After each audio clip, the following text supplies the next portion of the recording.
Sugatan ng isang lalaki matapos hablutan ng kwintas at barilin ng nagpanggap na customer sa kanyang tindahan sa Bacoor, Cavite. May unang balita si Bam Alegre. Sa CCTV footage na ito, isang rider na naka-helmet at nakapula ang bumibili ng tubig sa isang sari-sari store sa Barangay Molino 3 sa Bacoor, Cavite. Nang iaabot na sa kanya ang binili, biglang hinablot ng rider ang kwintas ng tindero. Tinangkang bawiin ng tindero ang kanyang kwintas, pero ang suspect bumunot ng baril at tinutukan siya.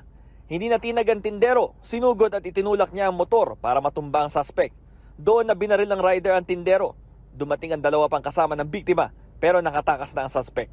Nakita namin na may mga basyo ng bala doon sa tapat ng tindahan. Yun nga daw, hinablot ang kwintas nung lalaki. Tapos lumaban yung hinablutan ng kwintas.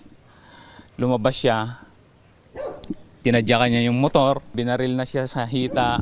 Tapos 3 putok eh. Meron ditong tama sa tiyan, tagos to. Isinugod ng mga responding tanod sa ospital ang biktima. Sa huli nilang impormasyon mula sa kamag-anak ng biktima, stable na ang kanyang lagay. Ito yung mismong pinangyarihan ng krimen at ito yung iskinita kung saan umeskapo yung suspect matapos yung insidente. Sa monitoring ng barangay, hindi pala ito yung unang pagkakataon na nangyari ito dahil noong Pebrero nagkaroon na rin ng insidente ng hold-up at kwintas ang pinunteriya. Napuna ng mga taga-homeowners association na pareho ang helmet ng rider na suspect sa pang-hold up noong Pebrero sa suspect sa pangahablot ng kwintas kahapon. Naka-helmet siya eh.